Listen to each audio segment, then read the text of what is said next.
தீபாவளிக்கு வந்து நான் வீட்டுக்கு மளிகை பொருள் வாங்கினேங்க. தீபாவளி முடிஞ்சு இன்னைக்கு தான் நான் வந்து இந்த மளிகை பொருள் வாங்கியிருக்கேன். இப்போ பார்த்தீங்கன்னா வீட்டில் ஒரு பொருளும் கிடையாது. அதாவது மஞ்சத்தூள், வெந்தயம், அப்புறம் வந்து பார்த்தீங்கன்னா 10 ரூபா டீ தூள், 5 ரூபாய் காப்பி தூள், இந்த மாதிரி தான் நான் வந்து வாங்கிட்டு இருந்தேன். ஆனால் தீபாவளிக்கு ஃபுல்லாக வந்து மளிகை பொருள் வாங்கினேன். இப்போ பார்த்தீங்கன்னா தீபாவளி வந்து எவ்வளோ நாள் ஆகுது? கொஞ்சம் நாள் ஆயிடுச்சு. இப்போ மாதம் கணக்காயிடுச்சு. இப்போ தான் வந்து நான் வந்து கொஞ்சம் பெரிய கொஞ்சம் காசை போட்டு பொருளெல்லாம் வாங்கியிருக்கேன். அதாவது மிளகாத்தூள் 2 தூளுமே இல்லைங்க. எப்படின்னா வெறும் மிளகாத்தூள் இல்லை, குழம்பு தூள் இல்லை, அப்புறம் எதுவுமே சாம்பார் பொடி இல்லை, ஒண்ணுமே கிடையாது பாருங்க. அப்படியே வெறும் இதுல வந்து இங்க கடையில வாங்கின பில்லு இப்படி எடுத்து வந்து வச்சிருது. இப்போ இன்னைக்கு நான் வந்து நல்லா கொஞ்சம் பெரிய பணமா எடுத்துட்டு போய் மளிகை ஜாமான் வாங்கியிருக்கேன். அரிசி, எண்ணெய், தூள், புளி, உப்பு, அப்புறம் மிளகு, சீரகம், அப்புறம் வீட்டுக்கு தேவையான சில பொருள்கள் வந்து வாங்கினேன். எப்படின்னா இந்த குளிக்கிற கப் இல்லை, அப்புறம் மேட்டு என்ன பிரச்சனைனா இங்க இவங்கெல்லாம் இருக்காங்களே ஓரியோவும் கருப்பனும் மேட் போட்டு வச்சோம்னு வச்சுங்க, அதுல வந்து அழகா டாய்லெட் நின்று அது கிட்டத்தட்ட 6-7 மாசம் ஆயிடுச்சு. மேட் வீட்டுல ஒண்ணுமே இல்ல. அதாவது நம்ம வீட்டுல இருக்கும்ல துணி, அதுதான் வந்து போட்டு இவங்களுக்கு வந்து வச்சிருக்கிறது. இன்னைக்குதான் வந்து அந்த மேட் வாங்குறதுக்கு ஒரு விடிவு காலம் வந்துச்சு பாருங்க. இங்க இருக்க பொருள் எல்லாத்தையுமே எடுத்து எட்ட போட்டுட்டு, அதாவது 1 கிலோ அரிசி, குழம்பு தூள், இந்த மாதிரி கடையிலேயே வாங்கி இந்த தீபாவளிக்கு தான் நான் வந்து மளிகை பொருள் வாங்கினேன். அது வரைக்கும் வாங்காதனால எல்லா பொருளுமே தீர்ந்து கடைக்கு போக முடியல. அதனால வந்து இங்க பக்கத்துல இருக்க கடையிலேயே வாங்கி இன்னைய பொழுது அதாவது ஓட்டிக்கலாம் அப்படின்ற மாதிரி நான் ஓட்டிக்கிட்டு இருந்திருக்கேன். இப்போ நான் கடைக்கு போய் எல்லா பொருளுமே வாங்கிட்டு வந்து அப்படியே வீட்டில் அழகுப்படுத்த போறேன் பாருங்க.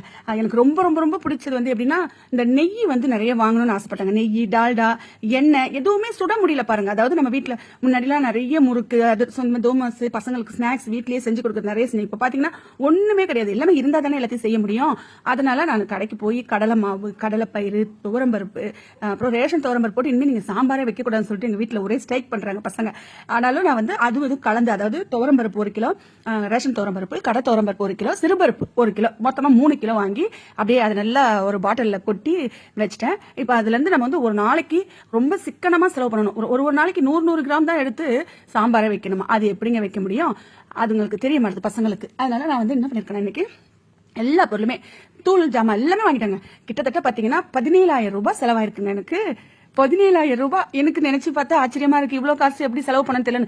எப்படி கடைக்கு போனாதான் நம்மளுக்கு கை சும்மா இருக்க மாட்டேது. எல்லாத்தையுமே அதை எடு, இதை வாங்கு, அதை வாங்கணும். பிள்ளைங்க அப்படியே போட்டு நச்சு அரிக்கிறாங்க. இதெல்லாம் என்னன்னு பாத்தீங்கன்னா ஹோட்டல்ல வாங்கி சாப்பிடும் போது அவங்க கொடுப்பாங்கல்ல இந்த சாசைட், அதுல யாருமே தொட மாட்டாங்க. அது பாட்டுக்கு ஒரு பக்கம் கிடக்கும். அதெல்லாம் ஒரு நாளைக்கு இந்த மாதிரி சுத்தம் பண்ணாதான் உண்டு. எல்லாத்தையும் எடுத்து எட்ட போட்டு எல்லாத்தையும் கிளீன் பண்ணி வைக்கிறதுக்கே முதல் நாளே நான் பண்ணிட்டேன். அதுக்கே ஒரு நாள் ஆயிடுச்சு. மறுநாள் பாத்தீங்கன்னா இந்த நம்ம பொருளெல்லாம் வாங்கிட்டு வந்து எல்லாத்தையும் கொட்டி வைக்கணும் பாருங்க. அது ஒரு பெரிய பிரச்சனை. ஒரு வழியா ஸ்லாப்ல இருந்த எல்லா பாட்டிலுமே எடுத்து கிச்சன் மேடையில வச்சுட்டேன். இப்ப இது எல்லாத்தையுமே இருக்கிற ஒரு சின்ன கொஞ்சம் பொருள் கிடக்கும், அதெல்லாம் எடுத்து வேற பாத்திரத்துல கொட்டி வைக்கணும். இல்ல தேவையானதெல்லாம் கீழே போட்டுடணும். தேவையானதை நம்ம எடுத்து வச்சுக்கணுங்க. அதுக்காக நான் எடுத்து ரெடி பண்ணிட்டேன். இப்ப இது எல்லாத்தையும் தொடச்சி பெருக்கி விட்டு கழுவி நல்லா அழகா பண்ணலாம். முந்திரி பழம் எடுத்து வந்து சாப்பிட்டு அந்த முந்திரி கொட்டை கிடக்கு பாருங்க. இது என்ன பண்றது, ஒரு 3-4 கொட்டை தான் கிடக்கு. இதை தூக்கி குப்பையில போட்டுற வேண்டியதான் அப்படின்னு சொல்லிட்டு குப்பையில போட்டாச்சு. கருப்பை வந்து நம்ம எங்க நிக்கிறோமோ அங்கதாங்க நிக்கிறான். கால் கிட்டே நிக்கிறான். நம்ம என்ன வேலை பார்த்தாலும் அவன் வந்து நம்ம முகத்தை பார்த்துக்கிட்டே படுத்து இருக்கான். அப்புறம் வந்து சுத்திக்கிட்டே இருக்கான். குட்டி போட்ட பூனைன்னு சொல்லுவாங்க, குட்டி போட்ட நாயின்னு சொல்லுவாங்கன்னா என்னன்னு தெரியல. அந்த மாதிரி இந்த குட்டி நாய் சுத்தி வரும். அது மாதிரி இவன் பெரிய நாயுமே வந்து சுத்திட்டே வந்துட்டு இருக்காங்க. நம்மள விடவே மாட்டான். ஒரு நிமிஷம் கூட நம்மள பார்க்காம இருக்கவே மாட்டான் இந்த கருப்பன். இப்படிப்பட்ட பிள்ளையை நம்ம கொண்டு ஒரு இடம் விட்டுட்டு வந்தோமே, அதை நினைச்சா அதை விட வைத்தறிச்சலா இருக்கு. இப்போ இது எல்லாத்தையுமே நம்ம கழுவி வைக்கணும். ஏன்னா கொஞ்சம் எடுக்காத கரண்டிகள்லாம் இருக்குல்ல, அதெல்லாம் துரு பிடிச்சாம இருக்காது. எல்லாத்தையும் கழுவி, இந்த பாட்டில் எல்லாத்தையுமே கழுவி நல்லா காய போட்டு தொடச்சி வச்சாதான் மறுநாள் நம்ம கடைக்கு போய் ஜாமான் வாங்கிட்டு வந்து கொட்டி வைக்கிறதுக்கு ஈஸியா இருக்கும். அதனால நான் வந்து எல்லாத்தையுமே கழுவி எடுத்து வச்சுட்டேன். இதெல்லாம் முதல் நாளே நடந்த கதைங்க. எல்லாத்தையும் மறுநாள் தான் நான் கடைக்கு போறேன். கடைக்கு போய் ராத்திரி வந்து எல்லாத்தையுமே அந்த பொருள் எல்லாத்தையும் பிரிச்சு கொட்டி வைக்கிறேன். அப்புறம் வந்து இன்னைக்கு பெரிய வேலை என்னன்னா ஃப்ரிட்ஜை துடைக்கணுங்க. ஃப்ரிட்ஜ் அதை விட கேவலமா இருக்குது. எல்லாத்தையும் அவன் தொடச்சி இன்னைக்கு பெரிய வேலை முடிஞ்சுது. மறுநாள் காலையில பழையது மாங்காய் உரக்காய் போட்டு வச்சுனோம் இல்லையா, அந்த மாங்காய் உரக்காய் போட்டு பழையது தயிர் ஊற்றி சூப்பராக அப்படியே உப்பு திட்டமாக போட்டு நல்லா பிசைஞ்சு குடிச்சா அப்படியே வயிற்றுக்கு இதமாக செமையாக இறங்கிடுச்சு. இந்த மாங்காய் உரக்காய் இருந்தாலே போதுங்க, பழையது தானாகவே இறங்கிடும். மற்றபடி எந்த தொட்டுக்குமே தேவை கிடையாது. இப்போ நான் காலையிலேயே பழையதை குடிச்சிட்டு நான் கடைக்கு போயிட்டு எல்லா பொருளுமே வாங்கிட்டு வந்திருக்கேன் பாருங்க. ரொம்ப அதிக செலவாயிடுச்சுங்க. இதெல்லாம் வச்சுட்டா நம்ம வருஷத்துக்கு வரும். அதனால இது எல்லாத்தையுமே வாங்கியாச்சு. விஸ்பர்லாம் பார்த்தீங்கன்னா சில கடையில் ஒரு மாதிரி இதுவா இருக்கு. அது எப்படி நான் சொல்ல தெரியல. ஒரு கடையில ஒரு மாதிரி இந்த விஸ்பர் வைக்கிறாங்க, ஒரு பொருள் வைக்கிறாங்க. பார்த்தா இது என்னன்னு தெரியுதுங்களா, சட்டி பிடி துணி வாங்கியிருக்காங்க. சட்டி பிடிக்கிற துணி. ஏன் வீட்டுல பழசெல்லாம் கிடக்கலையா? ஜாக்கெட் கிடக்கு, பாவாடை கிடக்கு, நைட்டி கிடக்கு, அதெல்லாம் போட்டா வந்து சட்டிலாம் பிடிக்க முடியாதா? இவ்வளவு நாள் வந்து அதுல பிடிச்சேன்னா இல்லம்மா இவ்வளவு பொருள் வாங்குறேன், இது என்ன ரொம்ப பெரிய காசு கிடையாது, 60 ரூபாய் தான் வாங்கிக்கோங்கன்னு சொல்லியிருக்காங்க. இன்னும் நான் இதை பிரிக்கல. பாத்தீங்கன்னா விபூதி இருக்குல்ல, விபூதி, வத்தி, அப்புறம் இந்த சோப்பு வைக்கிறது, இந்த மாதிரி நிறைய. அப்புறம் பவுடர் ரொம்ப நாள் வந்து இந்த பவுடர் வாங்கணும்னு நினைச்சிருந்தேன், ஏர்லி பவுடர், அதையும் வாங்கியாச்சு. அப்புறம் வந்து நம்ம அந்த இது இருக்கு இல்லையா, அந்த முகத்துக்கு வந்து வெளியில போனா துடைக்கிற அந்த டிஷ், அது என்னமோ சொன்னிச்சுங்க, அது என்னன்னு சரியா இதுல. அப்புறம் ஷாம்பு வாங்கியாச்சு, கண்டிஷனர் வாங்கியாச்சு, அப்புறம் வந்து கோல்கேட் பேஸ்ட் வாங்கியாச்சு. இது எல்லாமே எத்தனை மாசம் வரும்னு தெரியல. ஆனா நம்ம 17,000 தான் போட்டிருக்கோம். ஆனா ஒரு 4 மாசம் 3 மாசம் வந்தா போதுங்க, கொஞ்சம் ஓரளவுக்கு சமாளிச்சிடலாம். மொத்தமா போட்டாலும் பரவாயில்ல. சக்கரை ஃப்ரீயா கொடுத்துருக்காங்க பாருங்க, இவ்வளவுத்துக்கும் வந்து 4 கிலோ சக்கரை ஃப்ரீயா கொடுத்துருக்காங்க. ஆனா நாங்க ஒரு பில்லு மாத்தி போட்டோம். என் பேர்ல ஒரு பில்லு போட்டோம், அப்புறம் பாப்பா பேர்ல ஒரு பில்லு போட்டோம். அதனால அந்த 4 கிலோ சக்கரை கிடைச்சது. இல்லைன்னு வச்சுங்க 2 கிலோ தான் கிடைக்கும். இப்போ நாங்க ஓல்டு சிலிக்கால் தான் வாங்கியிருக்கோம். இது என்னன்னு பாத்தீங்கன்னா தலைக்கு அடிக்கிறது வாங்கியிருக்கோம் பாருங்க, 2 வாங்கி போட்டாச்சு. ஏன்னா இங்கெல்லாம் வந்து போடுறது வந்து சரி வரல, அதனால அதையும் வாங்கியாச்சு. அப்புறம் விம்மு, எல்லா சோப்புமே வந்து பாத்தீங்கன்னா நான் ஒரு டசன் எடுத்திருக்கேன். அரிசி பிரியாணி அரிசி 2 கிலோ எடுத்திருக்கேன் பாருங்க, பிரியாணி அரிசி 2 கிலோ எடுத்திருக்கேன். நான் தாஜ்மஹால் எடுத்திருக்கேன். அப்புறம் லிக்விட் எடுத்திருக்கேன், நம்ம இந்த சாமான் லிக்விட் எடுத்திருக்கேன். நிறைய பொருளுங்க, நல்லா இருந்துச்சு. அப்புறம் ஃபேஸ் வாஷ் அம்மா பாப்பாவுக்கு வாங்கியிருக்கோம். அப்புறம் இந்த தலைவருக்கு வந்து ஷேவ் பண்றது, அப்புறம் ஊதுவத்தி, விம்பார் வாங்கியிருக்கோம். மேகி ரொம்ப ரொம்ப பிடிச்சதுல பசங்களுக்கு மேகி, ஆச்சி இட்லி பொடி வாங்கியிருக்கோங்க. இதுதாங்க முக்கியமானது. சோம்பு, நான் என்ன பயிர் வாங்கியிருக்கேன் பாருங்க, இது வந்து சாம்பார் வைக்கலாம், குருமா வைக்கலாம், இதுக்கோ பயிர் வாங்கிக்கலாம். அரிசி எனக்கு பிடிச்ச அரிசி. குறை என்னன்னா 17,000 வந்து காசு பத்தாததுனால நான் வந்து 10 கிலோ அரிசி மட்டும் வாங்கியிருக்கேன், ரெட்டக்கிளி அரிசி. எங்கள் வீட்டில் வந்து ரொம்ப ரொம்ப ரொம்ப இந்த அரிசி சாப்பாடு தான் சாப்பிடுவோம்.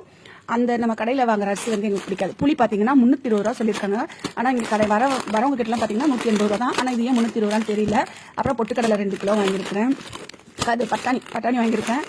தாஜ்மஹால் அரிசி சொன்னாலே 2 கிலோ. மிளகு வாங்கியிருக்கேன், 1/4 கிலோ மிளகு வாங்கியாச்சு.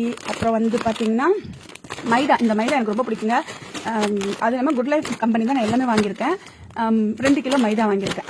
எல்லாத்தையுமே கொட்டி எடுத்து வைக்கணும், இது எல்லாத்தையும் பிரித்து. நிறைய வேலை இருக்குது. கருப்பை வந்து பக்கத்தில் உட்காந்துட்டே இருக்கான். அப்புறம் வேர்க்கடலை, பச்சை வேர்க்கடலை வாங்கியிருக்கேன். சோம்புக்கும் சீரகத்துக்கும் கொஞ்சம் எனக்கு வந்து கன்ஃபியூஸ் ஆயிடுச்சுங்க. எப்படின்னு பார்த்தீங்கன்னா நாங்கள் கடையில் பார்க்கணும் சோம்பு சின்னதாக இருந்துச்சு. அப்போ இதுதான் ஜீரகம் நினச்சி சீரகத்துக்கு. அப்புறம் இன்னொரு சோம்பு பார்த்தீங்கன்னா மஞ்சள் வறுத்த சோம்பு மாதிரி இருக்கு. பாதாம் பயிர் வாங்கியிருக்கேன் 1 கிலோ.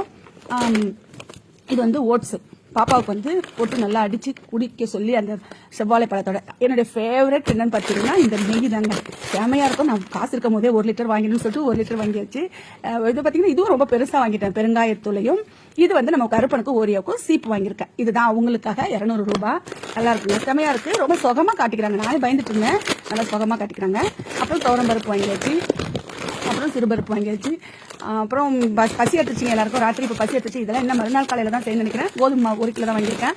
கடலை மாவு 2 கிலோ வாங்கியிருக்கேங்க. அப்புறம் பிஸ்கட்டு, நிறைய ஐட்டம் வாங்கியாச்சு. இன்னைக்கு நிறைய ஒரு பெரிய பட்ஜெட் போயிடுச்சு. 10 லிட்டர் எண்ணெய் வாங்கியிருக்கிறேன். அப்புறம் சர்ப்பு பார்த்தீங்கன்னா 5 கிலோ சர்ப்பு வாங்கிட்டாங்க. ஏன்னா 3-4 மாசம் எல்லாத்தையும் வச்சு ஓட்டி ஆகணுங்க. இங்கே போய் பக்கத்தில் 10 ரூபா 20 ரூபாய்க்கு வாங்கி ஒன்றும் முடியல, கட்டுப்படி ஆகல. அதனால நான் வாங்கிட்டேன். மொத்தமாக வாங்கி பொருளெல்லாம் சேர்த்து வச்சு இனிமேல்ட்டு பார்த்தீங்கன்னா வீடியோ தொடர்ந்து போடணும். இந்த கப்பு எவ்வளோன்னு சரியா தெரியல, நான் விலையெல்லாம் பார்க்கல, எடுத்து போட்டுட்டு சீக்கிரமா அவசரம் வந்துட்டோம். இந்த மேட்டு பார்த்தீங்கன்னா 200 ரூபாங்க.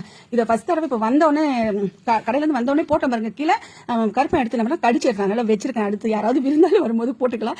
இப்போதைக்கு நான் உனக்கு வந்து கொடுக்குற மாதிரி இல்லைன்னு சொல்லிட்டு இப்போ பார்த்தீங்கன்னா எல்லாத்தையுமே காலையில் கொட்டி அழகா வச்சாச்சு. இனி அடுத்தடுத்த புது வீடியோவில் எல்லாத்தையும் பார்க்கலாம் வாங்க.